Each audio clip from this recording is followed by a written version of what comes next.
ഓം നമോ ഭഗവതേ വാസുദേവായ. ഓം നമോ ഭഗവതേ വാസുദേവായ.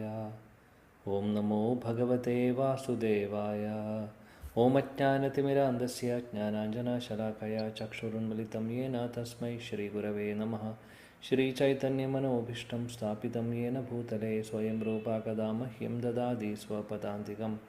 വന്ദേഹം ശ്രീഗുരും ശ്രീയുതപദകമലം ശ്രീഗുരുन् വൈഷ്ണവാംശ്ച ശ്രീരൂപം സാഗ്രജാതം സഹഗണരഘുനാഥാൻവിദം തം സജീവം സാദ്വൈതം സാവധൂതം പരിജനസഹിതം കൃഷ്ണചൈതന്യദേവം ശ്രീരാധാ കൃഷ്ണപാദാൻ സഹഗണലളിതാ ശ്രീവിശാഖാമിതാംശ്ച.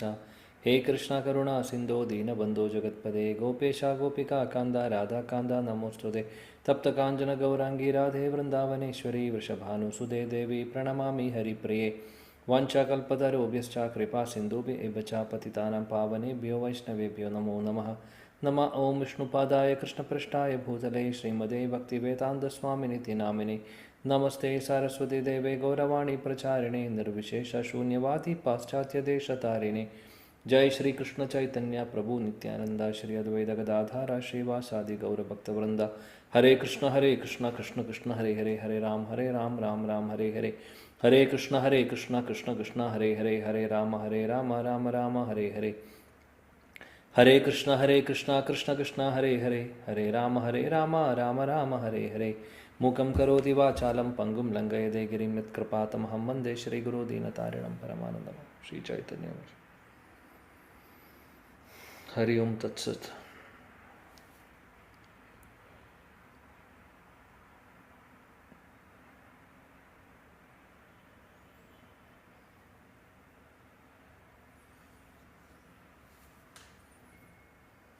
ഹരേ കൃഷ്ണ.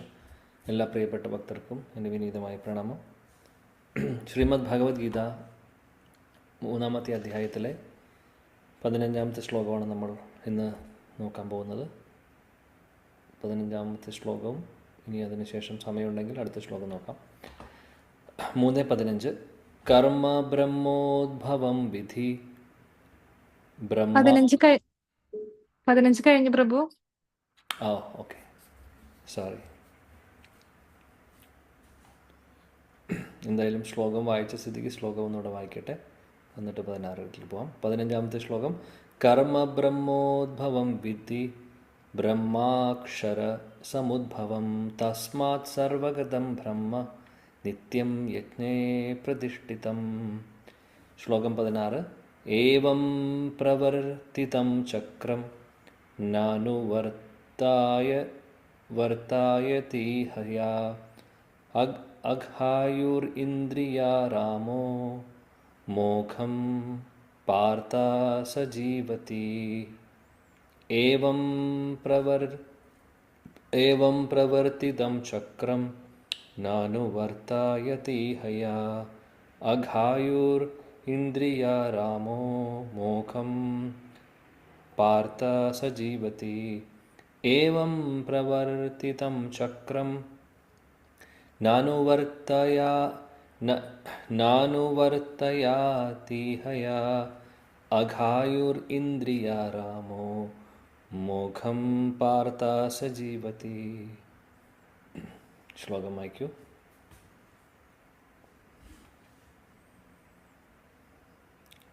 ആരെങ്കിലും ഒരാൾ ശ്ലോകം വായിക്കും.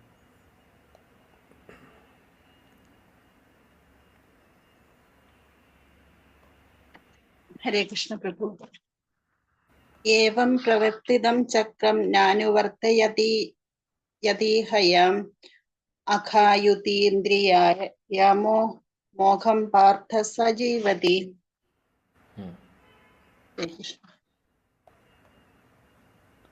ഹരേ കൃഷ്ണ. വിവർത്തനം, ഭാവാർത്ഥം കൂടെ വായിക്കൂ. വേറെ ആരെങ്കിലും വായിക്കണം എന്നുണ്ടെങ്കിൽ വായിക്കാം, അല്ലെങ്കിൽ മാതാജി കണ്ടിന്യൂ ചെയ്യൂ. പ്രിയപ്പെട്ട അർജുന, വേദങ്ങളാൽ സ്ഥാപിക്കപ്പെട്ട യജ്ഞങ്ങളെ അനുഷ്ഠിക്കാതെ ജീവിക്കുന്നവൻ പാപം നിറഞ്ഞ ജീവിതമാണ് നയിക്കുന്നത്.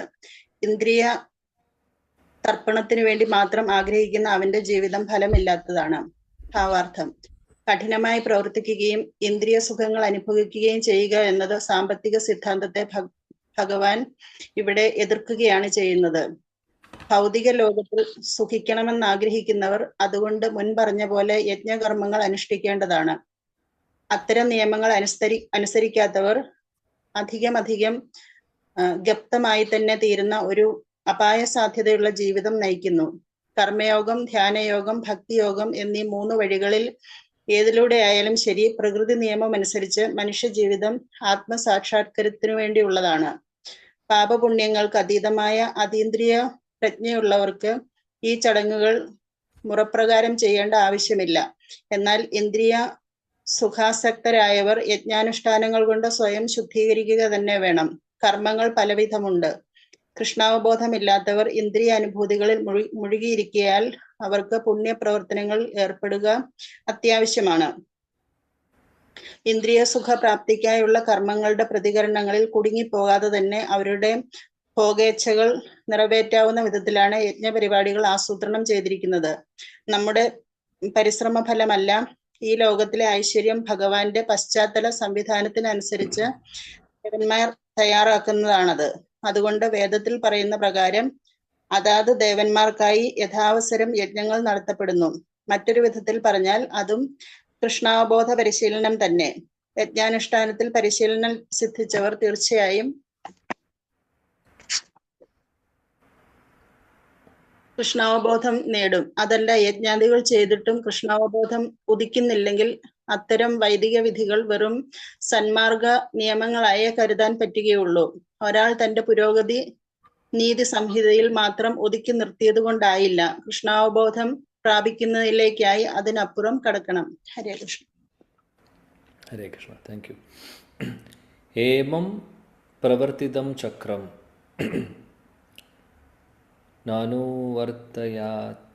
വർത്തയാതിഹയ അഘായുർ ഇന്ദ്രിയാരാമോ മോഖം പാർത്ഥസ ജീവതി. കൃഷ്ണൻ പറയുന്നു അർജുനനോട്, മനുഷ്യ ജന്മം കിട്ടിയിട്ട് യജ്ഞങ്ങൾ ചെയ്യാതിരിക്കുകയാണെങ്കിൽ, വേദങ്ങളിൽ പറയുന്നത് പോലെ യജ്ഞകർമ്മങ്ങൾ ചെയ്യാതിരിക്കുകയാണെങ്കിൽ, യജ്ഞം ചെയ്യാതിരിക്കുകയാണെങ്കിൽ, ഓർമ്മയുണ്ടെന്ന് വിചാരിക്കുന്നു, കഴിഞ്ഞ ക്ലാസ്സിൽ നമ്മൾ സൈക്കിൾ ഓഫ് സാക്രിഫൈസ് കണ്ടിരുന്നു അല്ലേ? സൈക്കിൾ ഓഫ് സാക്രിഫൈസ് നമ്മൾ പഠിച്ചിരുന്നു. അതായത് എങ്ങനെയാണെന്നുള്ളത്, ഭഗവാനിൽ നിന്ന് തുടങ്ങുന്നു, ഭഗവാനിൽ നിന്ന് വേദങ്ങൾ വരുന്നു, വേദങ്ങളിൽ നിന്ന് കർമ്മം അല്ലേ, കർമ്മം വരുന്നു, അല്ലെങ്കിൽ പ്രിസ്ക്രൈബ്ഡ് ഡ്യൂട്ടീസ് എന്താണെന്ന് പറയുന്നു. കർമ്മം എന്താണ് പറയുന്നത്? യജ്ഞം ചെയ്യണം എന്ന് പറയുന്നു. ആ യജ്ഞം ചെയ്യുമ്പോൾ പർജന്യ, അത് മഴ പെയ്യുന്നു അല്ലേ? മഴ പെയ്യുമ്പോൾ അല്ലെങ്കിൽ പെയ്ത് കഴിഞ്ഞാൽ പിന്നെ നമുക്ക് ധാന്യങ്ങൾ കിട്ടുന്നു, അന്നം കിട്ടുന്നു അല്ലേ? പിന്നെ അന്നം ജീവജാലങ്ങൾ കഴിക്കുന്നു പറഞ്ഞാൽ ആ അന്നം എന്ത് ചെയ്യുന്നു? ജീവജാലങ്ങൾ അല്ലെങ്കിൽ മനുഷ്യർ ആ അന്നത്തെ ഭഗവാനെ സമർപ്പിച്ചുകൊണ്ട് പിന്നെ അവർ കഴിക്കുന്നു, അതിൻ്റെ പ്രസാദം കഴിക്കുന്നു. അങ്ങനെ ഈ സൈക്കിൾ നമ്മൾ കണ്ടു. ഇപ്പോൾ തുടങ്ങുന്നത് ഭഗവാനിൽ നിന്ന് തിരിച്ച് ഭഗവാനിലേക്ക് പോകുന്നു, കൊടുക്കുന്നു അത് അല്ലേ? അപ്പോൾ ഇത് ചെയ്തില്ലെങ്കിൽ എന്ത് സംഭവിക്കും എന്നാണ് ഇവിടെ പറയുന്നത്. ഈ ഒരു യജ്ഞങ്ങൾ, ഇതിൽ വേദങ്ങളിൽ പറഞ്ഞിട്ടുള്ള യജ്ഞങ്ങൾ ചെയ്തില്ലെങ്കിൽ അത് എന്ത് സംഭവിക്കും? അതാണ് ഇവിടെ പറയുന്നത്. അപ്പോൾ നമ്മൾ മനസ്സിലാക്കണം, ഇവിടെ ഉദ്ദേശിക്കുന്നത് യജ്ഞങ്ങൾ ചെയ്യുവാൻ പറയുന്നു, പക്ഷേ അത് ആർക്കുള്ളതാണെന്നും പറയുന്നുണ്ട് ശ്രീല പ്രഭുപാദി. ഇപ്പോൾ ഭഗവാൻ ഇവിടെ ശ്ലോകത്തിൽ പറയുന്നത് അങ്ങനെ യജ്ഞങ്ങൾ ചെയ്യാതിരിക്കുന്നവർ, വേദങ്ങളിൽ പറഞ്ഞതുപോലെ യജ്ഞങ്ങൾ ചെയ്യാതിരിക്കുന്നവർ, അവർ പാപം അല്ലെങ്കിൽ അവരുടെ ജീവിതം അത് പാപം ചെയ്യുന്നതിന് തുല്യമാണെന്നാണ് പറയുന്നത്. ഹരേ കൃഷ്ണ. കേൾക്കുന്നില്ലേ? കേൾക്കുന്നുണ്ടല്ലോ പ്രഭു. ഓക്കെ. അപ്പോൾ പറയുന്നത് എന്താണെന്ന് വെച്ചാൽ, ഭഗവാൻ പറയുന്നു ഇവിടെ, യജ്ഞങ്ങൾ ചെയ്യാത്തവർ അവർ പാപം ചെയ്യുകയാണ് ചെയ്യുന്നത്. അല്ലെങ്കിൽ വേദങ്ങളിൽ പറഞ്ഞതുപോലെ ചെയ്യാതിരിക്കുമ്പോൾ അത് പാപമായി മാറുന്നു. അങ്ങനെ ഇന്ദ്രിയ സുഖഭോഗങ്ങൾക്ക് വേണ്ടി മാത്രം ജീവിക്കുന്നവർ അവരുടെ ജീവിതം നശിപ്പിച്ച് കളയുവാണ്, അവരുടെ ജീവിതം വേസ്റ്റായി പോവുകയാണ്. ഭഗവാൻ പറയുന്നതാണ് ഇന്ദ്രിയ സുഖഭോഗങ്ങൾക്ക് വേണ്ടി. അപ്പോൾ ശിലപ്രഭാജി എക്സ്പ്ലെയിൻ ചെയ്യുന്നു ഭാവാർത്ഥത്തിൽ, ഇന്ദ്രിയ സുഖഭോഗങ്ങൾ അല്ല ജീവിതത്തിൻ്റെ ലക്ഷ്യം, അല്ലേ? സാധാരണ ഈ ലോകത്തുള്ള എല്ലാവരും പറയുന്നത് പോലെ ഒരുപാട് കഷ്ടപ്പെട്ട് ജോലി ചെയ്യൂ, ജോലി ചെയ്ത് കഴിഞ്ഞാൽ ജോലി ചെയ്ത് ഒരുപാട് സമ്പാദിക്കുക, അതിനുശേഷം എൻജോയ് ചെയ്യുക ഇന്ദ്രിയ സുഖഭോഗങ്ങൾ. പലവരും പറയും നമ്മുടെ ജീവിതം ഐസ്ക്രീം പോലെയാണെന്ന്. ഐസ്ക്രീം എങ്ങനെയാണ്? ഉരുകിപ്പോവും അല്ലേ? സമയം ഇല്ല, പെട്ടെന്ന് കഴിക്കണം, അല്ലെങ്കിൽ അതെല്ലാം ഉരുകിപ്പോവും. അതേപോലെ ഉള്ള സമയം എൻജോയ് ചെയ്യുക, കഷ്ടപ്പെട്ട് പണിയെടുക്കുക, പൈസ ഉണ്ടാക്കുക, എന്നിട്ട് എൻജോയ്മെൻറ്റ്. ഇതാണ് മനുഷ്യജന്മത്തിൻ്റെ ലക്ഷ്യമെന്ന് മനസ്സിലാക്കിക്കൊണ്ട് പലവരും അങ്ങനെ ചെയ്യുന്നു. പക്ഷേ അതാണോ ലക്ഷ്യം? അല്ല. മനുഷ്യജന്മത്തിൻ്റെ ലക്ഷ്യം എന്താണ്? ശില പ്രഭുപാദിയുടെ പറയുന്നു, ആത്മസാക്ഷാത്കാരമാണ്. അത് എങ്ങനെ നേടാൻ സാധിക്കും? കർമ്മയോഗത്തിലൂടെയോ ജ്ഞാനയോഗത്തിലൂടെയോ അതോ ഭക്തിയോഗത്തിലൂടെയോ? ഇപ്പോൾ ഭഗവത്ഗീതയിൽ പറയുന്ന മെസ്സേജ് അതാണ്. ഭഗവത്ഗീതയിലെ മെസ്സേജ് പ്രകാരം അത് കർമ്മയോഗം ആവട്ടെ, ജ്ഞാനയോഗം ആവട്ടെ, ഭക്തിയോഗം ആവട്ടെ, ഇതെല്ലാം ഭഗവാനുമായിട്ട് കണക്റ്റ് ആവുന്നതാണ്. പക്ഷെ അതിൽ ഏറ്റവും നല്ലത് ഭക്തിയോഗമാണെങ്കിൽ പോലും കർമ്മയോഗവും ജ്ഞാനയോഗവും നമ്മളെ ഭക്തിയോഗത്തിലേക്ക് എത്തിക്കും. അപ്പോൾ ഈ വഴികൾ നമ്മൾ ഫോളോ ചെയ്യാതെ ഇന്ദ്രിയ സുഖഭോഗങ്ങൾ മാത്രം ലക്ഷ്യമിട്ട് ജീവിക്കുകയാണെങ്കിൽ നമ്മൾ ചെയ്യുന്നത് പാപമാണ് എന്നാണ് പറയുന്നത്. ഭഗവാൻ പറയുന്നതാണത്. അപ്പോൾ ഒന്ന് ചിന്തിച്ചു നോക്കൂ. ആത്മസാക്ഷാത്കാരത്തിന് വേണ്ടി നമ്മൾ ഈ ഒരു മനുഷ്യജന്മത്തെ ഉപയോഗിച്ചില്ലെങ്കിൽ നമ്മൾ ചെയ്യുന്നത് പാപമാണ്. ഭഗവാൻ നേരിട്ട് പറയുന്നു. അപ്പോൾ യജ്ഞം ചെയ്യാൻ ഭഗവാൻ പറയുന്നുണ്ട്. പക്ഷേ ഈ യജ്ഞങ്ങൾ ശില പ്രഭുപാദി തന്നെ കൂടുതൽ എക്സ്പ്ലെയിൻ ചെയ്യുന്നു. യജ്ഞങ്ങൾ ഈ പറയുന്ന മഴ പെയ്യാൻ വേണ്ടിയിട്ടും അല്ലെങ്കിൽ നമുക്ക് ഇവിടെ സമ്പൽ സമൃദ്ധി ഉണ്ടാവാൻ വേണ്ടിയിട്ട് യജ്ഞം ചെയ്യണോ?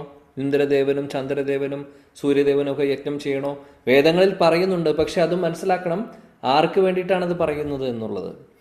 നേരിട്ട് ഭക്തിയുത സേവനങ്ങൾ ചെയ്യുന്ന ഒരാൾക്ക് ഈ യജ്ഞം ചെയ്യേണ്ട ആവശ്യം വരുന്നില്ല. കാര്യം നേരിട്ട് പരമദിവ്യോത്തമ പുരുഷനെ ആരാധിച്ചു കൊണ്ടിരിക്കുകയാണ്.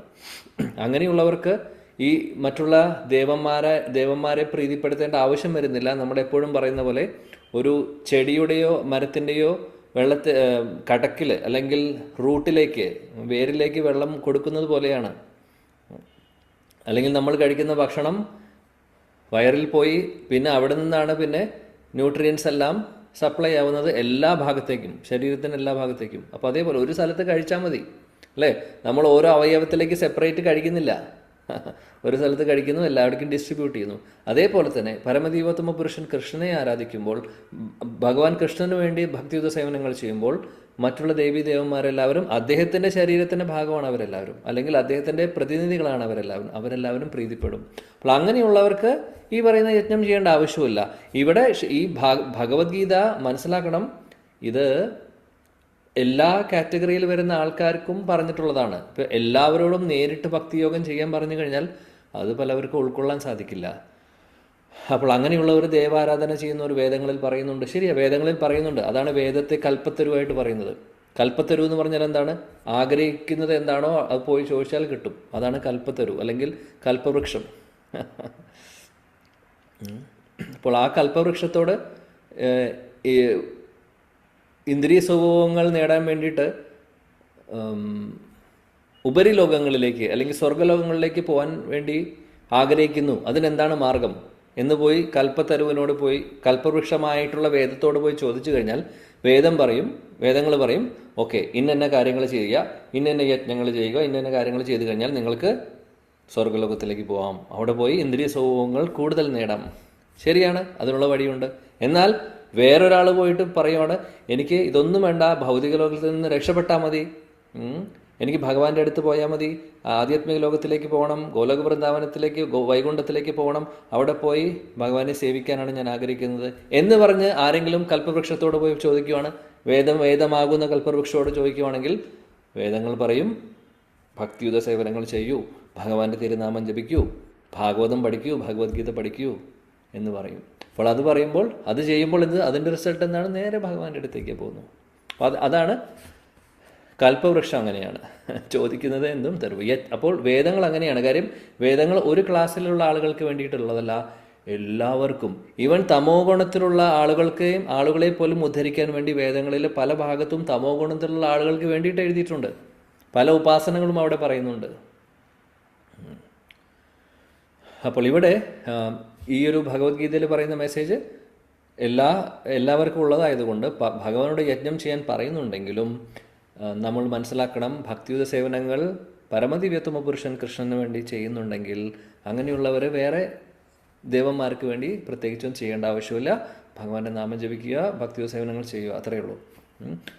പക്ഷേ അതും ചെയ്യുന്നില്ലേ ഇതും ചെയ്യുന്നില്ലെങ്കിൽ പ്രശ്നമാണ്. അതാണ് ഭഗവാൻ ഇവിടെ പറയുന്നത്.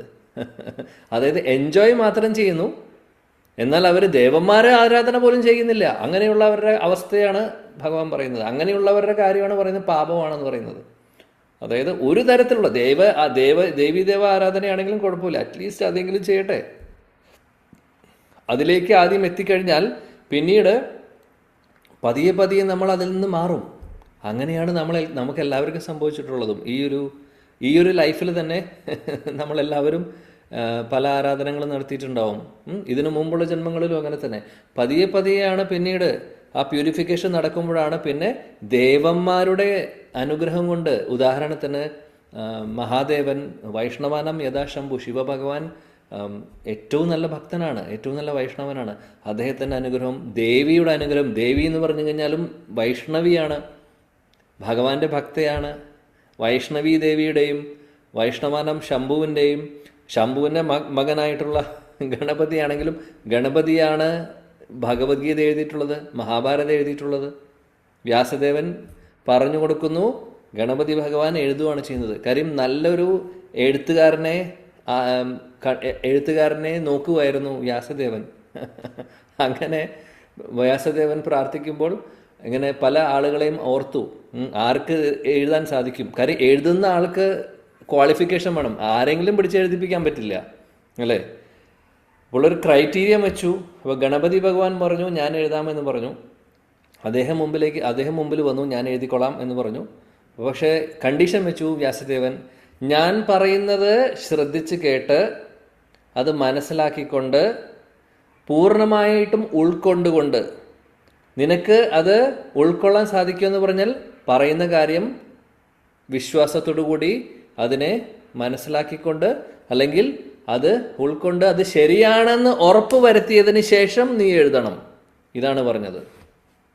നിനക്കത് പൂർണ്ണമായിട്ട് വിശ്വാസമുണ്ട് പറയുന്നത്, അങ്ങനെ വിശ്വാസത്തോട് കൂടിയിട്ട് പൂർണ്ണമായിട്ട് ഉൾക്കൊണ്ട് വേണം എഴുതുവാൻ. പിന്നെ അടുത്ത ക്രൈറ്റീരിയ പറഞ്ഞു, ഞാൻ ഒരു പ്രാവശ്യമേ പറയുള്ളൂ, റിപ്പീറ്റ് ചെയ്യില്ല, അതുകൊണ്ട് ശ്രദ്ധിച്ച് കേൾക്കണം. അങ്ങനെ 2 കാര്യങ്ങൾ പറഞ്ഞു. ഗണപതി ഭഗവാൻ പറഞ്ഞു ഓക്കെ, ഏറ്റു, ശരിയെന്ന് പറഞ്ഞു. അങ്ങനെ വ്യാസദേവൻ മഹാഭാരതം പറയുന്നു. മഹാഭാരതം പറയുമ്പോൾ ഗണപതി ഭഗവാൻ എഴുതുവാണ്, ഓരോന്ന് എഴുതുവാണ്. ഭഗവത്ഗീത അതിൻ്റെ ഭാഗമാണ്. അപ്പോൾ ഭഗവത്ഗീത എഴുതാൻ വന്ന സമയത്ത്, ഭഗവത്ഗീത പറയുന്ന സമയത്ത് ഭഗവാൻ പറയുന്നുണ്ട്, മതഃ പരതരം ജ്ഞാന്യത് കിഞ്ചിതസ്തി ധനഞ്ജയ മയി സർവം ഇതം പ്രോത്ത് സൂത്രമണിഗണൈവ. അതായത് ഈ ലോകമെല്ലാം എൻ്റെ, ഇവിടെയുള്ളതെല്ലാം എൻ്റെ ശക്തിയിൽ നിൽക്കുന്നു. എല്ലാ പ്ലാനറ്റ്സും അല്ലെങ്കിൽ എല്ലാം അതായത് മുത്തുമാല കോർക്കുന്ന പോലെയാണ് എല്ലാം ഇരിക്കുന്നത്. അതിൻ്റെ നടുക്കിലെ നൂലാണ് ഞാൻ. ആ നൂലില്ലെങ്കിൽ ഒന്നുമില്ല. അഹം സർവസ്യ പ്രഭവ മതഃ സർവം പ്രവർത്തതേ ഇതി മത്വ ഭജന്തേ മാം. ഭഗവാൻ പറയുന്നു ബുദ്ധഭാവം സമന്വിത. അവിടെയും പറയുന്നു ആധ്യാത്മിക ലോകവും ഭൗതിക ലോകവും എല്ലാം എന്നിൽ നിന്നാണ് വരുന്നത്. ഭഗവാനുവാച, ഭഗവാൻ പറയുന്നതാണ്. അപ്പം ഇങ്ങനെ ഒരുപാട് ശ്ലോകങ്ങളിൽ പറയുന്നുണ്ട് ഭഗവാന്റെ അഹം ബീജ അത് ഞാൻ എല്ലാവരുടെയും അച്ഛനാണെന്നുള്ളത്. പിന്നെ വേറെ പറയുന്നു അഹം ആദിർഹി ദേവാനാം, എല്ലാ ദേവന്മാരും എന്നിൽ നിന്നാണ് വരുന്നത് എന്നും പറയുന്നുണ്ട്. ഇതെല്ലാം കേട്ടിട്ടുണ്ട് ഗണപതി ഭഗവാൻ. അദ്ദേഹം ഇതെല്ലാം ഉൾക്കൊണ്ട് സത്യമാണെന്ന് പറഞ്ഞു. അദ്ദേഹം പറഞ്ഞില്ലേ, വ്യാസദേവൻ നിർത്തൂ, അല്ലല്ലല്ല, കൃഷ്ണനല്ല, എൻ്റെ അച്ഛനാണ് പരമദിവ്യോത്തമ പുരുഷൻ എന്ന് പറഞ്ഞ് കറക്റ്റ് ചെയ്തിട്ടില്ല അദ്ദേഹം. അങ്ങനെയാണെങ്കിൽ അദ്ദേഹത്തിന് എഴുതാൻ കംപ്ലീറ്റ് ചെയ്യാൻ സാധിക്കില്ലായിരുന്നു. കാര്യം ക്രൈറ്റീരിയ അതായിരുന്നു. ഗണപതി ഭഗവാൻ പറഞ്ഞില്ലേ, എൻ്റെ അച്ഛൻ മഹാദേവനാണ് പരമദിവ്യോത്തമ പുരുഷൻ എന്ന് പറഞ്ഞ് ഫൈറ്റ് ചെയ്യാൻ നിന്നിട്ടില്ല. കാര്യം അദ്ദേഹം ഉൾക്കൊണ്ടു, അദ്ദേഹത്തിന് അറിയാം. കാര്യം അദ്ദേഹം കാണുന്നുണ്ട് അച്ഛൻ ധ്യാനിക്കുന്നത് ഭഗവാനെയാണ്, വിഷ്ണുവിനെയാണ്, ശ്രീരാമനെയാണ്.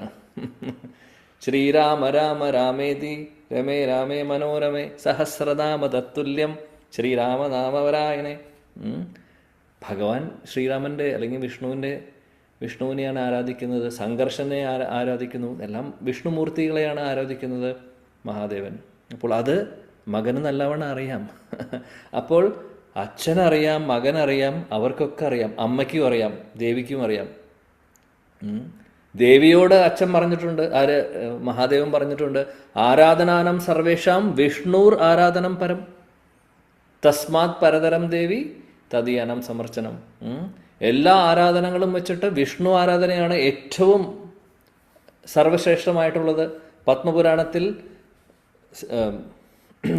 പാർവതി ദേവിയും മഹാദേവനും തമ്മിലുള്ള കോൺവെർസേഷനിലാണ്. അപ്പോൾ മഹാദേവനോട് ചോദിക്കുകയാണ് പാർവതി ദേവി, ഏറ്റവും വലിയ ആരാധന ഏതാണ്, ആരാണ് പരമദിവ്യോത്തമ പുരുഷൻ, അല്ലെങ്കിൽ ആരെയാണ് ആരാധിക്കേണ്ടത്? അപ്പോൾ ഭഗവാൻ ശിവൻ പറയുന്നു, ആരാധനാനാം സർവേഷാം, ആരാധനകളിൽ വെച്ച് വിഷ്ണുർ ആരാധനം പരം, പരമമായിട്ടുള്ള ആരാധന വിഷ്ണു ആരാധനയാണ്. അദ്ദേഹം പറയുന്നു. അപ്പോൾ പാർവതി ദേവിക്ക് കൺഫ്യൂഷനായി. പാർവതി ദേവി പറഞ്ഞു, അങ്ങനെയാണെങ്കിൽ ഞാൻ വിഷ്ണുവിനെ അല്ല ആരാധിക്കുന്നത്, ഞാൻ അങ്ങയാണ് ആരാധിക്കുന്നത്, അങ്ങൻ്റെ ഭർത്താവാണ്, അങ്ങയെ ഞാൻ ആരാധിക്കുന്നു. എനിക്കറിയാം വിഷ്ണുവിൻ്റെ പൊസിഷൻ, വിഷ്ണു ആരാണെന്ന് എനിക്കറിയാം, അങ്ങ് ആരാധിക്കുന്ന വിഷ്ണുവിനെ ആണെന്നും എനിക്കറിയാം, പക്ഷെ ഞാൻ അങ്ങയാണ് ആരാധിക്കുന്നത് എന്ന് പാർവതി ദേവി പറഞ്ഞപ്പോൾ മഹാദേവൻ പറഞ്ഞു, പേടിക്കണ്ട, ഞാൻ ശ്ലോകം പറഞ്ഞു കഴിഞ്ഞിട്ടില്ല, ആദ്യത്തെ 2 വരിയേ പറഞ്ഞിട്ടുള്ളൂ, അടുത്ത 2 വരിയും കൂടെ പറയട്ടെ എന്ന് പറഞ്ഞുകൊണ്ട് അദ്ദേഹം പറഞ്ഞു, തസ്മാത് പരതരം ദേവി തദീയാനം സമർച്ചനം. എന്നാൽ ആ വിഷ്ണുവിനെ ആരാധിക്കുന്ന ശുദ്ധ ഭക്തരെ ആരാധിക്കുന്നവരാണ് ഏറ്റവും വലിയ ഭക്തര്, അല്ലെങ്കിൽ അതാണ് ഏറ്റവും ഉത്കൃഷ്ടമായിട്ടുള്ള ആരാധന. അതായത് വിഷ്ണുവിൻ്റെ ഭക്തരെ ആരാധിക്കുന്നതാണ് ഏറ്റവും നല്ല ആരാധന എന്ന് പറഞ്ഞു. അതുകൊണ്ട് നീ പേടിക്കേണ്ട ആവശ്യമില്ല, കാര്യം ഞാൻ വിഷ്ണുവിനെയാണ് ആരാധിക്കുന്നത്. വൈഷ്ണവാനം യഥാശംഭു, എല്ലാവരും പറയുന്നുണ്ട് വൈഷ്ണവരിൽ വെച്ച് ഏറ്റവും വലിയ ഭക്തൻ ഞാനാണെന്ന്. ഭാര്യയോടുള്ള കോൺവെർസേഷനാണ്. അവിടെ വലിയ ആൾ, അതായത് അദ്ദേഹം അവിടെ കൂട്ടിപ്പറയുന്നതല്ല, സത്യം പറയുന്നതാണ്. അദ്ദേഹം പറഞ്ഞു, എല്ലാ ദേവന്മാരും എല്ലാ ഋഷിവര്യന്മാരും നാരദമുനിയും എല്ലാവരും പറയുന്നുണ്ട് വൈഷ്ണവന്മാരിൽ വെച്ചിട്ട് ഞാനാണ് ഏറ്റവും വരിഷ്ഠനായിട്ടുള്ള വൈഷ്ണവൻ. അതുകൊണ്ട് കുഴപ്പമില്ല, എന്നെ നീ ആരാധിക്കുന്നുണ്ടെങ്കിൽ അത് പെർഫെക്റ്റാണ്. കാര്യം വിഷ്ണുവിൻ്റെ ഭക്തരെ ആരാധിക്കുന്നതാണ് സർവശ്രേഷ്ഠമെന്ന് പറയുന്നു. ഓക്കെ, പറഞ്ഞു വരുന്നത് അത് ഗുരുതത്വമാണ് ഇപ്പോൾ പറഞ്ഞത്. അതിനും നമ്മൾ കണക്ട് ചെയ്തത് എന്തുകൊണ്ടാണെന്ന് വെച്ചാൽ വിഷ്ണുവിൻ്റെ ആരാധനയെക്കുറിച്ച് പറഞ്ഞപ്പോൾ പറഞ്ഞു എന്ന് മാത്രം. അപ്പോൾ ചുരുക്കം പറയുകയാണെങ്കിൽ മഹാദേവന് കൺഫ്യൂഷനില്ല, അദ്ദേഹത്തിൻ്റെ മക്കൾക്ക് കൺഫ്യൂഷനില്ല, ആർക്കും അദ്ദേഹത്തിൻ്റെ ഭാര്യയ്ക്ക് കൺഫ്യൂഷനില്ല. എന്നാൽ ഇവരെയൊക്കെയാണ് നോർമലി നമ്മളെല്ലാവരും ആരാധിക്കുന്നത്. ഇപ്പോൾ നാട്ടിൽ പോയി കഴിഞ്ഞാൽ ഗണപതിയുടെ അമ്പലം, അല്ലെങ്കിൽ മഹാദേവൻ്റെ അമ്പലം, ദേവീക്ഷേത്രം, ഇവർക്ക് എല്ലാവർക്കും അറിയാം കൃഷ്ണനാണ് പരമദിവ്യോത്തമ പുരുഷൻ എന്ന്, അല്ലെങ്കിൽ വിഷ്ണുവാണ് പരമദിവ്യോത്തമ പുരുഷൻ എന്ന്. ഇനി ഹനുമാന്റെ അടുത്ത് പോയി കഴിഞ്ഞാലോ ഹനുമാൻ പറയും ശ്രീരാമൻ അല്ലാതെ വേറെ ആരുമല്ല. എന്നാൽ ഹനുമാൻ ആരാണ്? ഭഗവാൻ ശിവന്റെ തന്നെ അവതാരമാണ് ഹനുമാൻ. അപ്പോൾ അവർക്ക് ആർക്കും കൺഫ്യൂഷൻ ഇല്ല. കൺഫ്യൂഷൻ ഉള്ളത് നമുക്ക് മാത്രമാണ്. നമുക്കും പലവർക്കും സംശയമാണ് ഇപ്പോഴും, ശരിക്കും കൃഷ്ണനാണോ പരമദിവ്യോത്തമ പുരുഷൻ? ഇത്രയുമൊക്കെ നമുക്ക് പ്രൂഫ്സ് ഉണ്ടായിട്ടും അത് വിശ്വസിക്കാൻ സാധിക്കുന്നില്ല. ഓ, വല്ലാത്ത കഷ്ടം അല്ലേ. നേരിട്ട് ഭഗവാൻ പറയുവാണ്, അഹം സർവസ്യ പ്രഭവ, ഞാനാണ് എല്ലാത്തിനെയും തുടക്കം. നേരിട്ട് പറയുമ്പോൾ പോലും പറ്റുന്നില്ല, വിശ്വസിക്കാൻ പറ്റുന്നില്ല. അപ്പോൾ എനിവേ, ഇവിടെ ശിലപ്രഭാജി പറയുന്നു, ഭഗവാന് നേരിട്ട് ഭക്തി സേവനങ്ങൾ ചെയ്യുന്നവർക്ക് വേറെ ദേവാരാധനയൊന്നും ചെയ്യേണ്ട ആവശ്യമില്ല.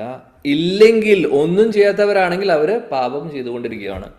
അപ്പോൾ ഒന്നും ചെയ്യാത്തവർക്ക് അറ്റ്ലീസ്റ്റ് ദേവാരാധനകളും നിങ്ങൾ ചെയ്യൂ എന്നാണ് പറയുന്നത്. വിഷ്ണു ആരാധന ചെയ്യുന്നില്ലെങ്കിൽ വേണ്ട, ഓക്കെ, നിങ്ങൾ ആ ഒരു സ്റ്റാൻഡേർഡിലേക്ക് എത്തിയിട്ടില്ല, എന്നാൽ അറ്റ്ലീസ്റ്റ് ദേവാരാധന ചെയ്യൂ. അങ്ങനെ ദേവാരാധന ചെയ്ത് പതിയെ അത് കൃഷ്ണ ആരാധന, വിഷ്ണു ആരാധനയിലേക്ക് എത്തും. കാര്യം അതാണ് അൾട്ടിമേറ്റ് ആയിട്ടുള്ള പരമമായിട്ടുള്ള ആരാധന. വിഷ്ണുർ ആരാധനം പരം, അല്ലേ? അപ്പോൾ അതാണ് ഈ ഒരു ശ്ലോകത്തിൽ പറയുന്നത്. അപ്പോൾ ശ്രീലപ്രഭാജി പറയുവാണ്, ഇനി ദേവാരാധനകൾ ചെയ്ത് അതൊരു സാമൂഹിക ഒരു മോറൽ കോഡ് അല്ലെങ്കിൽ മോറൽ റെസ്പോൺസിബിലിറ്റി ആയിട്ട് നമ്മൾ എന്തെങ്കിലും ചെയ്യുന്നു എന്നുള്ളത് വരെ ആയിട്ട് നിർത്താൻ പാടില്ല. അങ്ങനെയുള്ളവർ കൃഷ്ണാവബോധത്തിലേക്ക് എത്തിയില്ലെങ്കിൽ പിന്നെ കാര്യമില്ല, പറഞ്ഞിട്ട് കാര്യമില്ല എന്നാണ് പറയുന്നത്. അല്ലെങ്കിൽ അതുകൊണ്ടും പ്രയോജനം ഉണ്ടാവുന്നില്ല. എന്നാൽ ഭഗവാന്റെ കാരുണ്യം കൊണ്ടും ദേവന്മാരുടെ അനുഗ്രഹം കൊണ്ടും അങ്ങനെ ദേവാരാധന ചെയ്യുന്നവർ, ദേവന്മാരെ ആത്മാർത്ഥമായിട്ട് ആരാധിക്കുന്നവരുണ്ടെങ്കിൽ അവർക്ക് വിഷ്ണുഭക്തി, കൃഷ്ണഭക്തി ദേവന്മാർ തന്നെ കൊടുക്കും. അതായത് ഒരുപാട് കാലം പോയി ഭൗതികമായിട്ടുള്ള കാര്യങ്ങൾ ചോദിച്ച് അവസാനം അവർക്കൊരു ബോധം കൊടുക്കും. മഹാദേവൻ പറയും, ശരി, നിങ്ങൾ കുറെ കാലങ്ങളായി, കുറെ ജന്മങ്ങളായി വന്ന് ചോദിക്കുന്നു, അത് വേണം ഇത് വേണം, എടുത്തോളൂ. അവസാനം എന്തെങ്കിലും ഒരു ചാൻസ് കിട്ടുമ്പോൾ മഹാദേവൻ നമുക്ക് കൃഷ്ണഭക്തിയുടെ ഒരു വിത്ത് നമുക്ക് പാകിത്തരും നമ്മുടെ ഹൃദയത്തിൽ. അങ്ങനെ പാകിയിട്ടുള്ളവരാണ് ഇവിടെ എല്ലാവരും, നമ്മളെല്ലാവരും.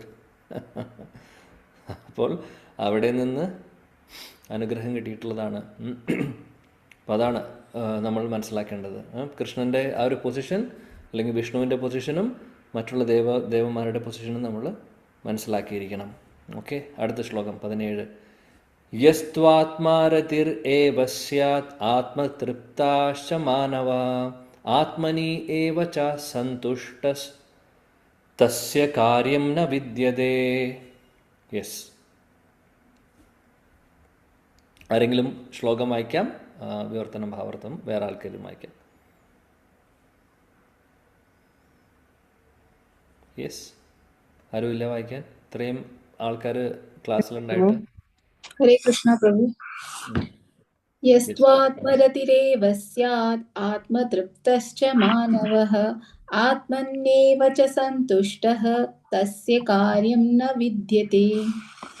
Thank you. ഹരേ കൃഷ്ണ. ട്രാൻസ്ലേഷനും പർപ്പോട്ടും വിവർത്തനവും ഭാവാർത്ഥവും വേറെ ആരെങ്കിലും വായിക്കാം. ഇംഗ്ലീഷ് ആണെങ്കിലും കുഴപ്പമില്ല, മലയാളം ആണെങ്കിലും കുഴപ്പമില്ല, എന്താണെങ്കിലും കുഴപ്പമില്ല. യെസ്. മനുഷ്യജീവിതം ആത്മസാക്ഷാത്കാരത്തിന് വേണ്ടി ഒഴിഞ്ഞുവെക്കുകയും രാമനായി വർത്തിക്കുകയും ആത്മാവിൽ പൂർണ്ണ തൃപ്തനായിരിക്കുകയും ചെയ്യുന്നവന് കർത്തവ്യങ്ങളൊന്നുമില്ല. ഭാവാർത്ഥം: തികച്ചും കൃഷ്ണാവബോധമുള്ളവനും അതിനനുസരിച്ചുള്ള പ്രവൃത്തികളിൽ സന്തുഷ്ടനുമായ ഒരാൾക്ക് മറ്റൊരു ചുമതലയും നിറവേറ്റാനില്ല. കൃഷ്ണാവബോധം ഉദിക്കുന്നത് കൊണ്ട് തൽക്ഷണം തന്നെ അനേകായിരം യജ്ഞാനുഷ്ഠാനങ്ങൾ കൊണ്ട് മാത്രം സാധിക്കാവുന്ന വിധത്തിൽ അയാളുടെ ഹൃദയമാലിന്യമാകെ ഉടനെ ഒഴിഞ്ഞു പോകുന്നു. ആ പ്രജ്ഞാശുദ്ധി കൊണ്ട് തനിക്ക് ഭഗവാനുമായുള്ള ബന്ധത്തിന്റെ ശാശ്വതത്വത്തിൽ അയാൾക്ക് പൂർണ്ണ വിശ്വാസം ഉണ്ടാകുന്നു. അങ്ങനെ ഭഗവത്കാരുണ്യം കൊണ്ട് തന്റെ കർത്തവ്യം എന്തെന്ന് അയാൾക്ക് ബോധ്യപ്പെടുന്നു. ആ നിലയ്ക്ക് ഇനി വൈദിക വിധികൾ അനുസരിക്കേണ്ട ആവശ്യമില്ല. കൃഷ്ണാവബോധം സിദ്ധിച്ച അയാൾക്ക് മേലിൽ ഭൗതിക പ്രവർത്തനങ്ങളിൽ നിന്ന് താല്പര്യമോ മദ്യം, സ്ത്രീകൾ മുതലായ വശ്യ വിഷയങ്ങളിൽ ആസക്തിയോ ഇല്ലാതാവും. ഹരേ കൃഷ്ണ. ഹരേ കൃഷ്ണ. Thank you. ഇവിടെ പറയുന്നു, അങ്ങനെ ആരാണോ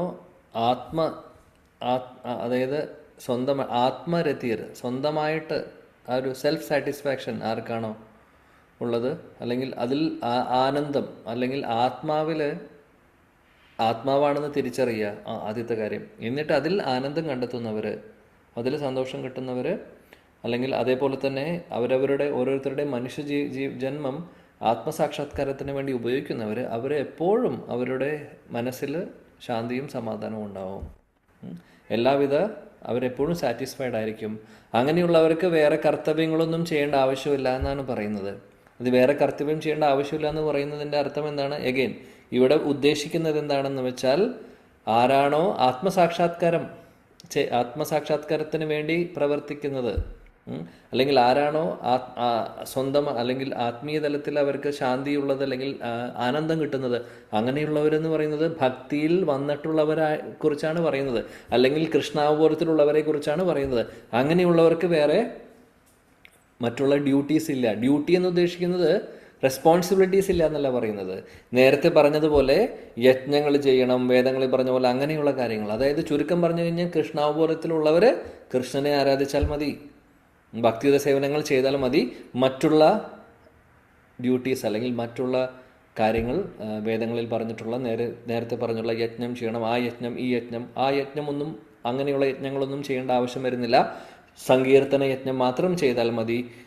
ഭഗവാനെ ആരാധിച്ചാൽ മാത്രം മതി എന്നാണ് പറയുന്നത്. അപ്പോൾ വേറെ ഡ്യൂട്ടീസ് ഒന്നും ഇല്ല എന്ന് പറയുന്നതിൻ്റെ അർത്ഥം അതാണ്. അല്ലാതെ നമ്മളൊന്നും ചെയ്യേണ്ട, കൈ കെട്ടിയിരിക്കാനല്ല ഉദ്ദേശിക്കുന്നത്. അതല്ല, അത് നമ്മൾ ചെയ്യാനുള്ളത് ചെയ്യണം. മറ്റുള്ള ദേവാരാധനയോ അല്ലെങ്കിൽ വേദങ്ങളിൽ പറഞ്ഞിട്ടുള്ള യജ്ഞങ്ങളോ അതൊന്നും, വേറെ യജ്ഞങ്ങളൊന്നും ചെയ്യേണ്ട ആവശ്യം വരുന്നില്ല. കാര്യം കൃഷ്ണാവബോധത്തിലുള്ളവർ ഓൾറെഡി അവർ പ്യൂരിഫിക്കേഷൻ സ്റ്റേജിലാണ്. അവർ ഭഗവാനെ ആരാധിച്ച് ഭഗവാനെ നാമം ജപിച്ച് അങ്ങനെ എല്ലാവിധ ശുദ്ധീകരണങ്ങളും നടന്നുകൊണ്ടിരിക്കുകയാണ് അവർക്ക്. എന്നാൽ മറ്റുള്ളവർക്ക് യജ്ഞങ്ങളൊക്കെ ചെയ്യാൻ പറയുന്നത് എന്താണ്? അവരുടെ പ്യൂരിഫിക്കേഷന് വേണ്ടിയിട്ടാണ്. ദേവാരാധനയും ദേവന്മാർക്ക് വേണ്ടി യജ്ഞം ചെയ്യാനൊക്കെ പറയുന്നത് അവരവരുടെ പ്യൂരിഫിക്കേഷന് കൂടിയിട്ടാണ്. പക്ഷെ ആ പ്യൂരിഫിക്കേഷൻ നടക്കാൻ സമയം കുറേ എടുക്കും. നമ്മൾ ചെയ്യുന്ന പ്രോസസ്സ് പോലെ, അല്ലെങ്കിൽ ഭക്തിയുത സേവനങ്ങൾ കൃഷ്ണനെ ആരാധിക്കുന്നത് പോലെ ഭക്തിയുത സേവനങ്ങൾ പോലെ സ്പീഡില്ല മറ്റുള്ള പ്യൂരിഫിക്കേഷൻ പ്രോസസ്സിന്. ദേവാരാധന ചെയ്ത് കഴിഞ്ഞാൽ ഗ്രാജുവലി നമ്മൾ പതിയെ ക്ലീൻ ആവുന്നുള്ളൂ. എന്നാൽ നേരിട്ട് ചേതോദർപ്പണ മാർജനം നടക്കുന്നത് നേരിട്ട് നമ്മൾ ഭഗവാന്റെ നാമം ജപിച്ച് ഭഗവാനെ കൃഷ്ണനെ ആരാധിക്കുമ്പോൾ അത് ഫാസ്റ്റായിട്ട്, വളരെ ഫാസ്റ്റായിട്ട് പോവാണ്. കാര്യം മറ്റുള്ള ആരാധനകളൊക്കെ അവസാനം കൃഷ്ണ ആരാധനയിലേക്ക്, വിഷ്ണു ആരാധനയിലേക്ക് എത്തിക്കുകയാണ് ചെയ്യുക. അല്ലാതെ അവിടെ 100% പ്യൂരിഫിക്കേഷൻ കിട്ടില്ല. അങ്ങനെ പ്യൂരിഫൈ ആയിട്ട് അവർ പതിയെ പ്യൂരിഫൈ ആയിട്ട് വരും.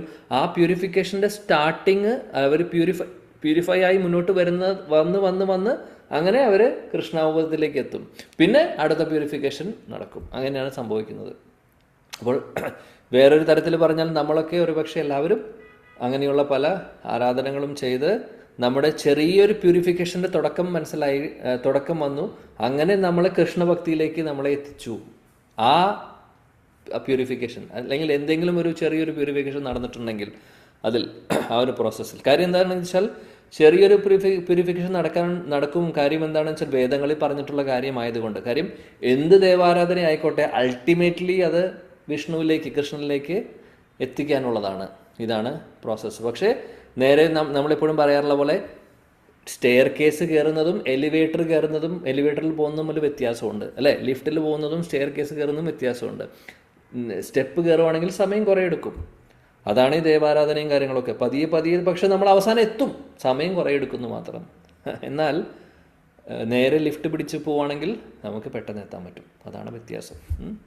ഇവിടെ പറയുന്നത് അതാണ് 17ാമത്തെ ശ്ലോകത്തിൽ. ഇനി ഈ ഒരു സെക്ഷനിൽ ആക്ച്വലി 17 മുതൽ ഇനി ഏകദേശം 35ാമത്തെ ശ്ലോകം വരെ ഭഗവാൻ ഇവിടെ പറയാൻ പോകുന്നത് നിഷ്കാമ കർമ്മയോഗത്തെക്കുറിച്ചാണ് പറയാൻ പോകുന്നത്. നമുക്ക് നോക്കാം എന്തൊക്കെയാണ് ഇനി എന്നുള്ളത്. അപ്പോൾ 17 കഴിഞ്ഞു. 18ാമത്തെ ശ്ലോകം. നൈവ തസ്യാകൃതേനാർത്തോ നാകൃതേനേഹ കശ്ചന ന ചാസ്യ സർവഭൂതേഷു കശ്ചിത് അർത്ഥ വ്യപാശ്രയഃ. യെസ്, ശ്ലോകം വായിക്കുക. ആരെങ്കിലും ഒരാൾ വിവർത്തനം, ഭാവാർത്ഥം, വേറെ ആരെങ്കിലും?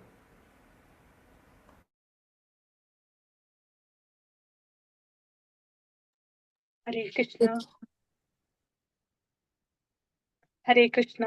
നൈവ തസ്യ കൃതേനാർത്തോ ന കൃതേനേഹ കശ്ചന ന ചാസ്യേ സർവഭൂതേഷു കശ്ചിത്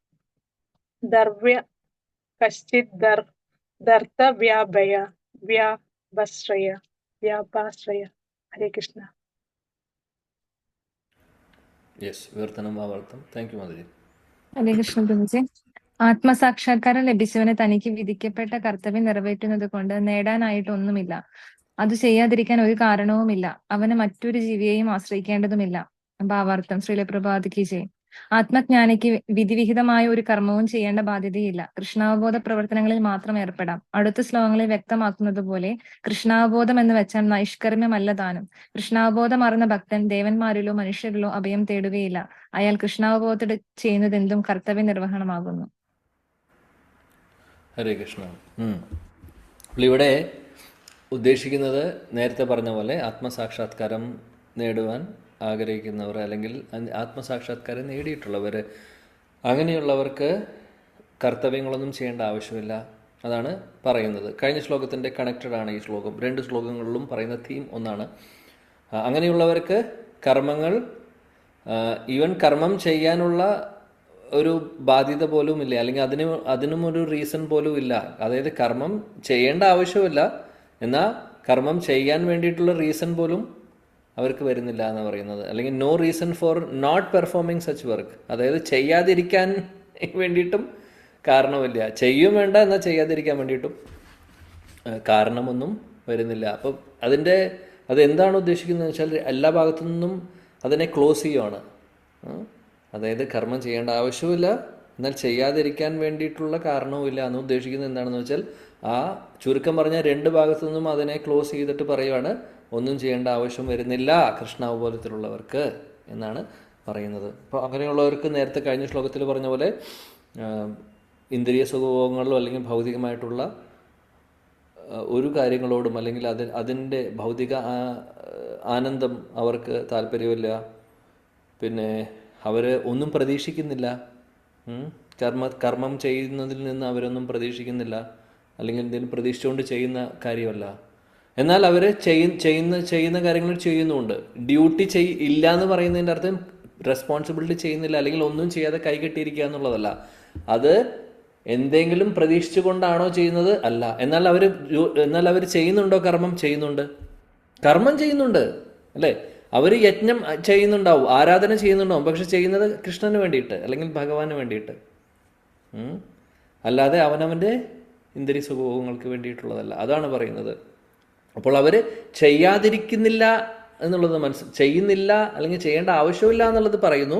പക്ഷെ അതിൻ്റെ അർത്ഥം അവർ ചെയ്യാതിരിക്കുന്നില്ല, പക്ഷെ ചെയ്യുന്നതിൻ്റെ ബോധം വ്യത്യാസമുണ്ട്. ഭഗവാന് സമർപ്പിച്ചിട്ടാണ് ചെയ്യുന്നത്. അതാണ് ഇവിടെ പറയുന്നത്. ഈ സെക്ഷൻ മുഴുവൻ നിഷ്കാമ കർമ്മയോഗത്തിനെ കുറിച്ച് പറയുന്നു എന്ന് ഞാൻ പറഞ്ഞത്. നിഷ്കാമ കർമ്മയോഗം എന്ന് പറയുന്നത് അത് തന്നെയാണ്.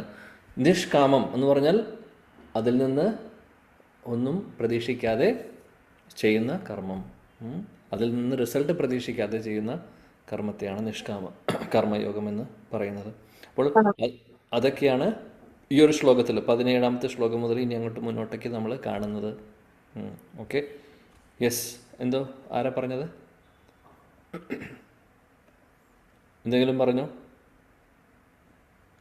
ഹരിബോൽ. ഓക്കെ. അപ്പോൾ അതാണ് ഭഗവാൻ പറയുന്നത് ഇവിടെ ശ്ലോകത്തിൽ. അടുത്ത ശ്ലോകം 19. തസ്മാത് ആസക്ത സതതം കാര്യം കർമ്മ സമാചര ആസക്തോ ഹി ആചരൻ കർമ്മ പരം ആപ്നോതി പുരുഷഃ. യെസ്.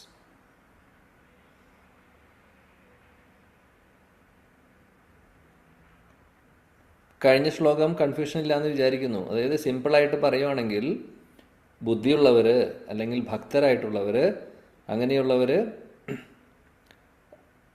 എന്തെങ്കിലും പ്രതീക്ഷിച്ചുകൊണ്ട് അല്ലെങ്കിൽ ആഗ്രഹത്തോടു കൂടിയിട്ട് അവർ കർമ്മം ചെയ്യുന്നില്ല. എന്നാൽ അവർ കർമ്മം ചെയ്യുന്നുണ്ടോ? ചെയ്യുന്നുണ്ട്. എങ്ങനെയാണ് ചെയ്യുന്നത്? അതിൽ നിന്ന് റിസൾട്ട് പ്രതീക്ഷിക്കാതെ, അല്ലെങ്കിൽ റിസൾട്ടിന് വേണ്ടി അതിനോട് അറ്റാച്ച്മെൻറ്റ് തോന്നിക്കൊണ്ട് ചെയ്യുന്നതല്ല അവർ. അതാണ് വ്യത്യാസം, രണ്ട് കൂട്ടരും തമ്മിലുള്ള വ്യത്യാസം. ഓക്കെ, സിമ്പിളായിട്ട് അങ്ങനെ പറയാം. ഓക്കെ, ഈ ശ്ലോകം വായിക്കുക, വിവർത്തന ഭാവത്തോടെ വായിക്കൂ. 19. ഹരികൃഷ്ണ പ്രഭുജി, അവന് മറ്റൊരു ജീവിയെയും ആശ്രയിക്കേണ്ടതുമില്ല എന്ന് പറഞ്ഞതിനർത്ഥം എന്താ? അങ്ങനെ മറ്റൊരു ജീവിയും ആശ്രയിക്കേണ്ടതില്ല എന്ന് പറഞ്ഞു കഴിഞ്ഞാൽ ഭഗവാനെ അല്ലാതെ വേറെ ആരെയും ആശ്രയിക്കേണ്ട ആവശ്യം വരുന്നില്ല, അല്ലെങ്കിൽ ദേവന്മാരെ ആശ്രയിക്കേണ്ട ആവശ്യമില്ല. കാര്യം അവർക്ക് മനസ്സിലായി ആരെ ആരാധിക്കണം, എന്താ ചെയ്യേണ്ടത് എന്നുള്ളത്. ഭഗവാനെ സമർപ്പിച്ചിട്ടാണ് ചെയ്യേണ്ടത് എന്നവർ മനസ്സിലാക്കിക്കൊണ്ട് ഭഗവാനെ മാത്രം അവർ ആശ്രയിക്കുക. ഭഗവാൻ അല്ലാതെ വേറെ ആരെ ആശ്രയിക്കുന്നില്ല എന്ന്, അതാണ് ഉദ്ദേശിക്കുന്നത്. അത് മനുഷ്യരാവട്ടെ ദേവന്മാരാവട്ടെ. ഓക്കെ, ക്ലിയർ അല്ലേ മാത്തജി? ഓക്കെ, അടുത്ത 19 വായിക്കൂ.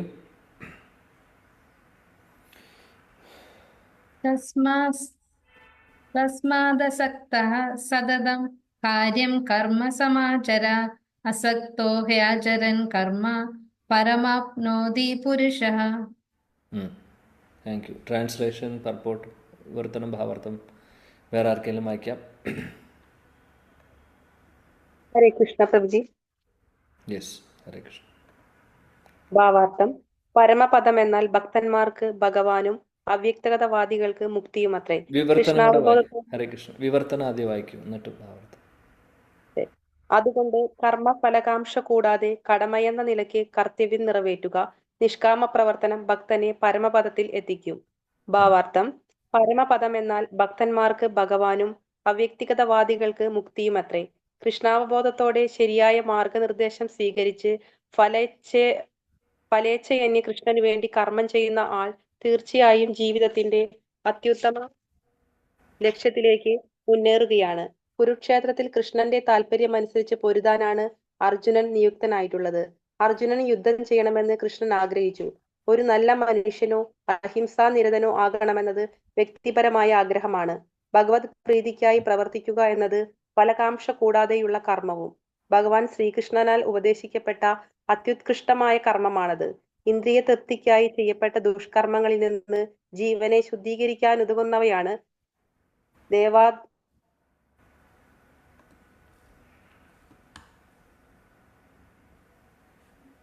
ഹരേ കൃഷ്ണ.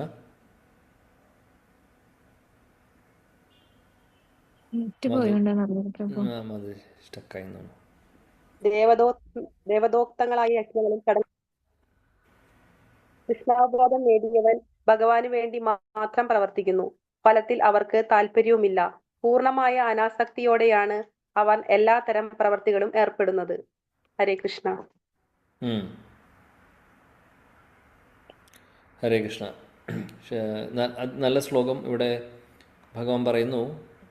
അങ്ങനെ തസ്മാത് ആസക്ത സതതം കാര്യം കർമ്മ സമാചര ആസക്തോ ഹി ആചരൻ കർമ്മ പരം ആപ്നോതി പുരുഷ. അതുകൊണ്ട് തസ്മാത് ആസക്ത സതതം, അതുകൊണ്ട് ആസക്തിയോടുകൂടി അല്ലെങ്കിൽ ഫലം പ്രതീക്ഷിച്ചുകൊണ്ട്, അല്ലെങ്കിൽ നമ്മൾ ചെയ്യുന്ന കാര്യത്തിന് കർമ്മത്തിന് ഫലം പ്രതീക്ഷിച്ചുകൊണ്ട് ചെയ്യാതിരിക്കൂ. കാര്യം കർമ്മ സമാചര. എന്നാൽ എങ്ങനെയാണ് പക്ഷെ ചെയ്യേണ്ടത്? അത് ഒരു ഡ്യൂട്ടി ആണെന്നുള്ള പോലെ, അല്ലെങ്കിൽ അത് ഒരു റെസ്പോൺസിബിലിറ്റി ആണെന്ന് മനസ്സിലാക്കിക്കൊണ്ട് നമ്മൾ ചെയ്യുന്നു കാര്യം. പക്ഷേ അതിൽ നിന്ന് ഫലം പ്രതീക്ഷിക്കുന്നില്ല. ആസക്തോ ഹി ആചരൻ കർമ്മ. അങ്ങനെ നമ്മൾ ആസക്തി ഇല്ലാതെ കർമ്മം ചെയ്യുമ്പോൾ എന്ത് സംഭവിക്കുന്നു? അവർക്ക് പരമാപ്നോതി പുരുഷ. അങ്ങനെയുള്ളവർക്ക് മുക്തി കിട്ടുന്നു, ഭഗവാനെ കിട്ടുന്നു. അതിമനോഹരം അല്ലേ? ഇപ്പം എന്താണ് പറഞ്ഞത്? തസ്മാത് ആസക്ത സതതം. ആദ്യത്തെ വരിയിൽ പറയുന്നു കർമ്മം ചെയ്യുന്നുണ്ട്, പക്ഷേ ഫലം പ്രതീക്ഷിക്കാതെ, അതിനോട് അറ്റാച്ച്മെൻ്റ് ഇല്ലാതെ കർമ്മം ചെയ്യുന്നു. കാര്യം കർമ്മ സമാചര. എങ്ങനെയാണ് ചെയ്യുന്നത്?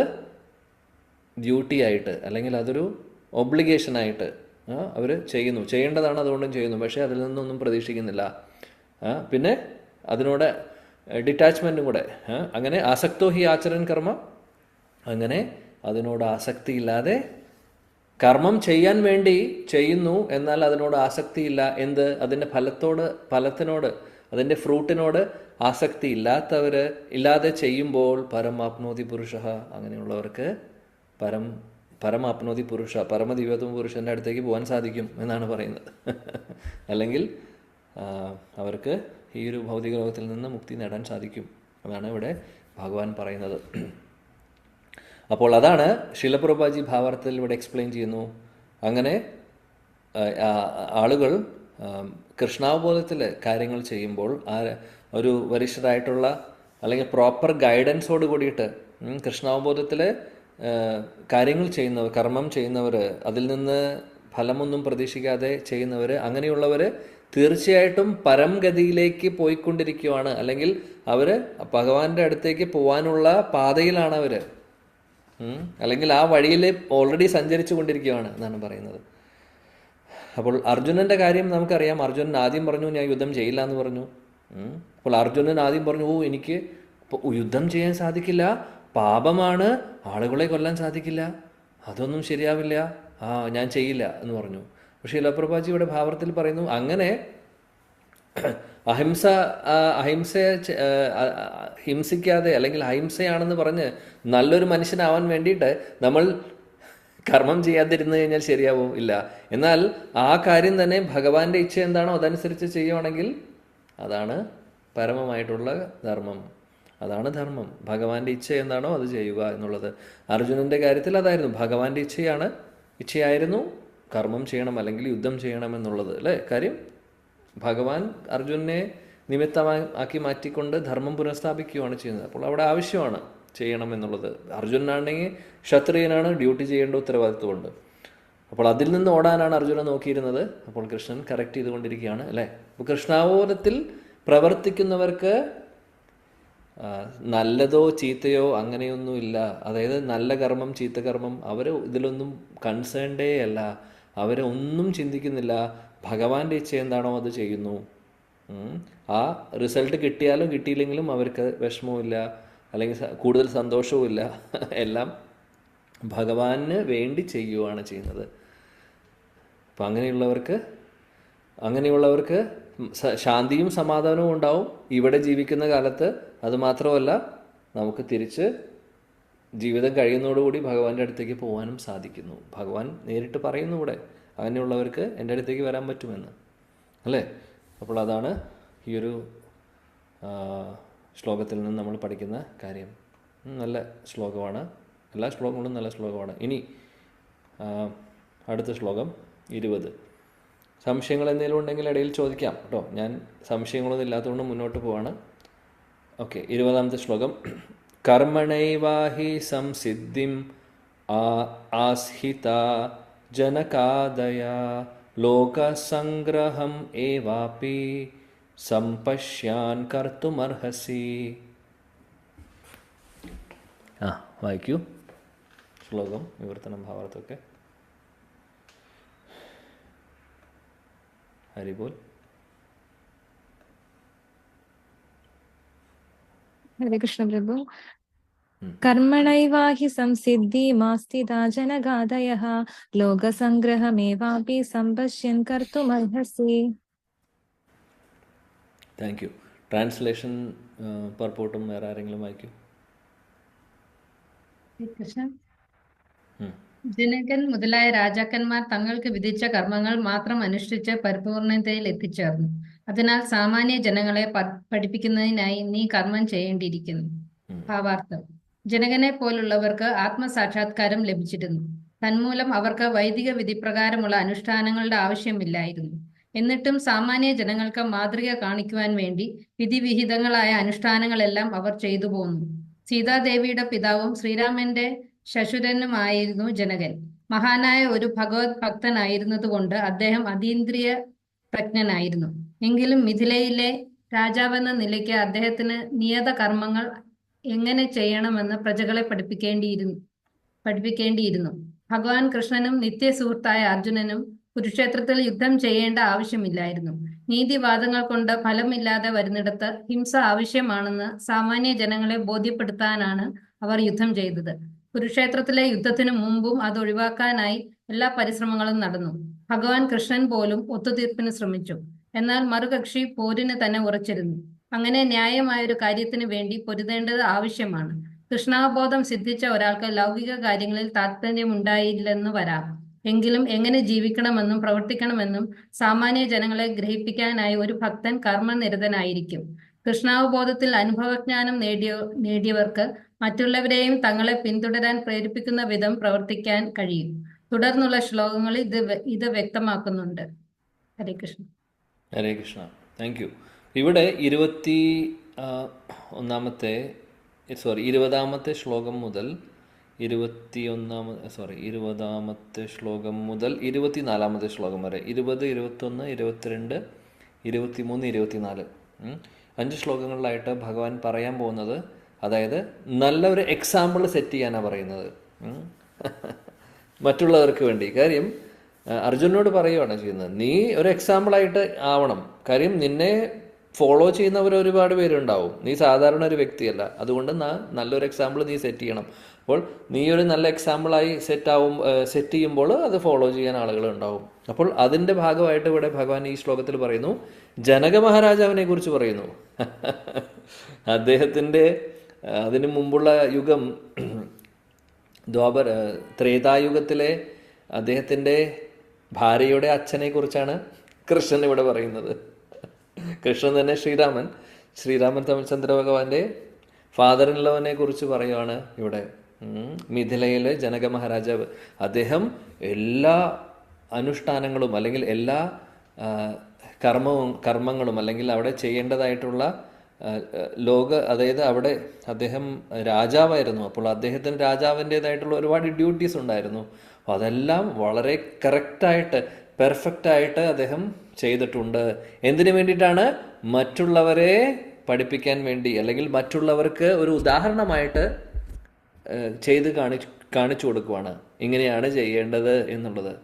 കാര്യങ്ങൾ ചെയ്യണം, ഡ്യൂട്ടീസ് ചെയ്യേണ്ടത് എങ്ങനെയാണെന്ന് കാണിച്ചു കൊടുക്കുവാണ്. അപ്പോൾ ശിലപ്രഭുജി ഭാവത്തിൽ പറയുവാണ്, ജനക മഹാരാജനോ അത് ചെയ്യേണ്ട ആവശ്യം ഉണ്ടായിരുന്നില്ല. കാര്യം അദ്ദേഹം ഒരു ശുദ്ധഭക്തനാണ്. ഓൾറെഡി ശുദ്ധഭക്തനായിട്ടുള്ള ജനക മഹാരാജന് ചെയ്യേണ്ട ആവശ്യം ഉണ്ടായിരുന്നില്ല. പക്ഷെ അദ്ദേഹം ചെയ്തു. എന്തിനു വേണ്ടിയിട്ട്? എല്ലാവർക്കും ഒരു എക്സാമ്പിൾ ആവാൻ വേണ്ടിയിട്ട്. അതേപോലെ അർജുന നീയും ചെയ്യണം എന്നാണ് പറയുന്നത് ഭഗവാൻ അർജുനനെ പ്രോത്സാഹിപ്പിച്ചുകൊണ്ടിരിക്കുകയാണ് അല്ലേ. യുദ്ധം ചെയ്യില്ല എന്ന് പറയുന്ന ഓടാനുള്ള ശ്രമത്തിൽ നിൽക്കുന്ന അർജുനനെ പ്രോത്സാഹിപ്പിക്കുകയാണ്. ഇതെല്ലാം ഈ ഒരു ഉദാഹരണങ്ങളൊക്കെ പറഞ്ഞുകൊണ്ട്. അപ്പോൾ എക്സാമ്പിളായി മാറണം, എല്ലാവർക്കും ഒരു ഉദാഹരണമായി മാറണം. അതുകൊണ്ട് കുരുക്ഷേത്ര യുദ്ധം ചെയ്യേണ്ടത് അനിവാര്യമാണ്. നീ അത് ചെയ്യണം, നിന്റെ ഡ്യൂട്ടിയാണ്. അത് നിന്നെ പിന്തുടരാൻ വേണ്ടി ഒരുപാട് പേര് കാത്തിരിക്കുന്നു, അല്ലെങ്കിൽ ഒരുപാട് പേരുണ്ട്. അപ്പോൾ അവർക്കൊക്കെ നല്ലൊരു ഉദാഹരണമാക്കണം, ആയി മാറണം നീ എന്ന് പറയുകയാണ്. അല്ലാതെ ഭഗവാൻ ഈ യുദ്ധം യുദ്ധം നടക്കാതിരിക്കാൻ വേണ്ടിയിട്ട്, അല്ലെങ്കിൽ യുദ്ധം നടക്കുന്നേക്കാൾ മുമ്പ് ശാന്തി ദൂതനായിട്ടൊക്കെ പോയിട്ടുണ്ട്. യുദ്ധം വേണ്ട എന്ന് പറഞ്ഞിട്ട് ദുര്യോധനൻ്റെ അടുത്ത്. ദുര്യോധനനെ സമ്മതിച്ചില്ല അല്ലേ. അവരെ യുദ്ധം ചെയ്തേ പറ്റുമെന്ന് പറഞ്ഞു, വാശിയായിരുന്നു. ഓക്കെ, യുദ്ധം വേണമെങ്കിൽ വേണം. ഭഗവാനെ സംബന്ധിച്ച് കാര്യം നടക്കണം, അത്രയേ ഉള്ളൂ. എന്താണ്? പരിത്രാണായ സാധൂനാം വിനാശായ ചതുഷ്കൃതാം ധർമ്മ സംസ്ഥാപനാർത്ഥായ അല്ലേ. അപ്പോൾ അത് നടക്കണം. അപ്പോൾ എങ്ങനെയാണെങ്കിലും അപ്പോൾ ഭഗവാന്റെ ആഗ്രഹപ്രകാരം അത് നടക്കുന്നു. അർജുനൻ ഒരു നിമിത്തമായി മാറുന്നു. അപ്പോൾ ഇവിടെ പറയുന്ന എക്സാമ്പിൾ, ഇവിടെ പറയുന്ന ശ്ലോകത്തിൽ പറയുന്നതാണ് നല്ലൊരു എക്സാമ്പിളായി മാറണം എന്നാണ് പറയുന്നത്. ഒരു ശ്ലോകം കൂടെ നോക്കാം. വളരെ ഫേമസ് ആയിട്ടുള്ള ശ്ലോകമാണ് 21-ാമത്തെ ശ്ലോകം. യദ്യത് ആചരതി ശ്രേഷ്ഠസ്തത്തത് ഏവേതരോ ജനഃ സായത് പ്രമാണം കുരുതേ ലോകസ്തത് അനുവർത്തതേ.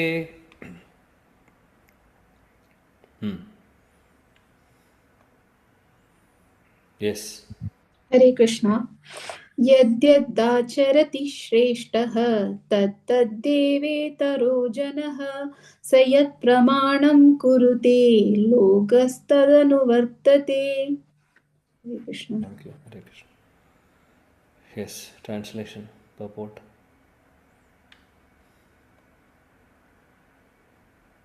ഹരേ കൃഷ്ണ. ആരും വായിക്കുന്നില്ലല്ലോ. ഹരേ കൃഷ്ണ.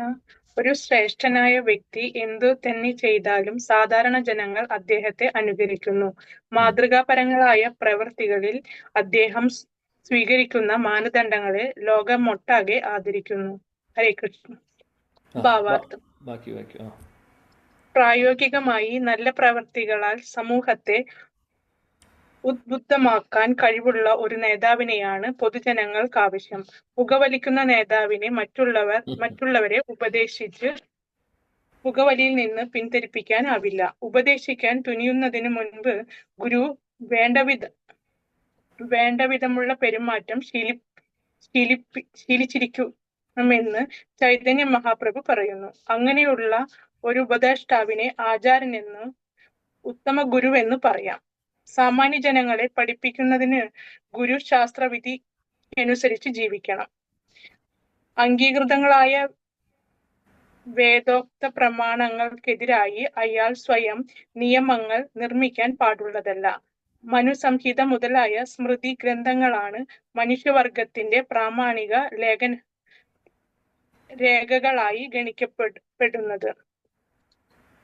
നേതാക്കളുടെ ഉപദേശങ്ങൾ ധർമ്മഗ്രന്ഥങ്ങളെ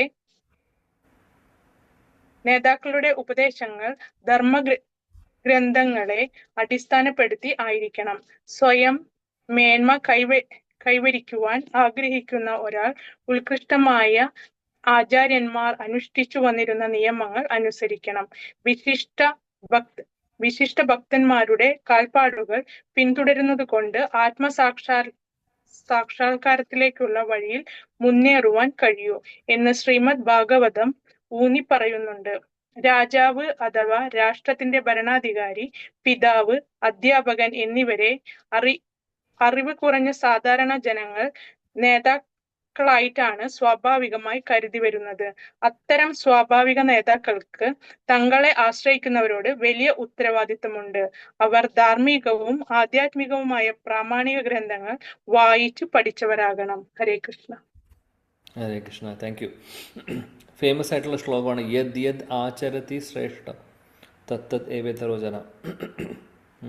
എന്താണ് പറയുന്നത്? ആരാണോ അല്ലെങ്കിൽ ഒരു വലിയ വ്യക്തി, ഫേമസ് ആയിട്ടുള്ള വ്യക്തി, അല്ലെങ്കിൽ ഒരു നല്ല സ്ഥാനത്തിരിക്കുന്ന ഒരു വ്യക്തി, അല്ലെങ്കിൽ ലീഡറായിട്ടുള്ള ഒരാൾ, ആ വ്യക്തി എന്താണോ ചെയ്യുന്നത്, എന്ത് കാര്യങ്ങളാണോ അവർ ചെയ്യുന്നത്, അത് ആയിരിക്കും സാധാരണ ജനങ്ങൾ ഫോളോ ചെയ്യുന്നത്.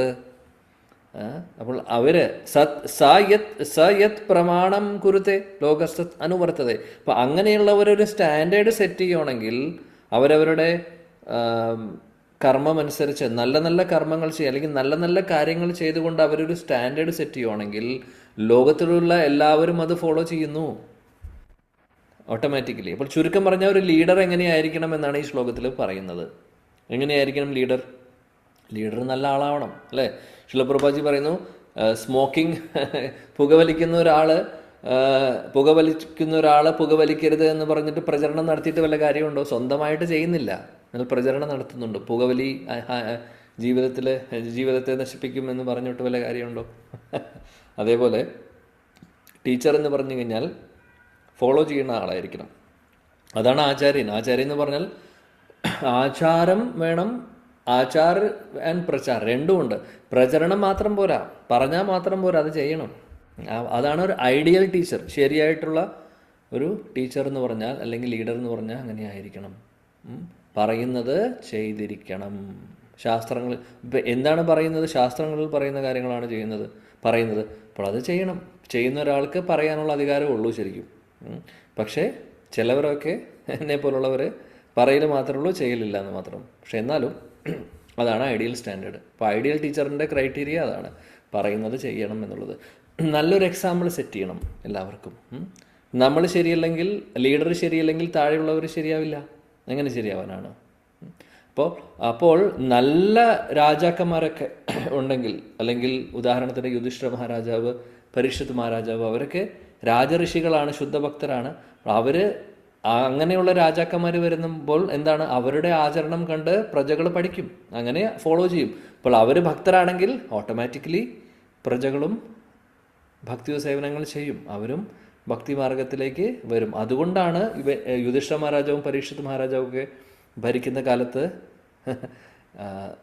ലോകത്തിൽ എല്ലാ വിധത്തിലുള്ള ശാന്തിയും സമാധാനവും അതേപോലെ സമ്പൽ സമൃദ്ധിയും ഉണ്ടായിരുന്നു. കാര്യം ലീഡർ നല്ലതാണ്, ഭക്തനാണ്, അവർ ഭക്തി ചെയ്യുന്നു, അത് ഫോളോ ചെയ്യുന്നു സാധാരണ ജനങ്ങൾ. Perfect combination. അപ്പോൾ ഭഗവാൻ പറയുന്നു അർജുനോട്, ലീഡർ ആവുമ്പോൾ എങ്ങനെയാണ്. അപ്പോൾ നീ ആ ഒരു സ്ഥാനത്തുള്ള ഒരാളാണ്, നീ സാധാരണ ഒരാളല്ല അർജുന. അതുകൊണ്ട് നീ ഒരു എക്സാമ്പിൾ ആവേണ്ടതാണ് മറ്റുള്ളവരുടെ മുമ്പിൽ. അതുകൊണ്ട് നീ നല്ല രീതിയിൽ ചെയ്യേണ്ട കാര്യം, ആചരിക്കേണ്ട കാര്യങ്ങൾ ആചരിക്കണം. ആചരിക്കുമ്പോൾ അത് സാധാരണ ആളുകൾ അത് കണ്ടുപഠിക്കും. അതാണ് ഇവിടെ പറയുന്നത്. ഓക്കെ, അതോടുകൂടി നമുക്ക് ഇന്നത്തെ ഡിസ്കഷൻ നിർത്താം. ഹരേ കൃഷ്ണ ഹരേ കൃഷ്ണ കൃഷ്ണ കൃഷ്ണ ഹരേ ഹരേ, ഹരേ രാം രാം രാം ഹരേ ഹരേ. श्रीमद् भगवद गीता की जय, जगत गुरु शिला प्रभुपाद की जय, गौड़ीय गुरु वृंद की जय, समवेद गौर भक्त वृंद की जय, निताय गौर प्रेमानंदे. हरे कृष्णा. हरि हरि बोल. Thank you.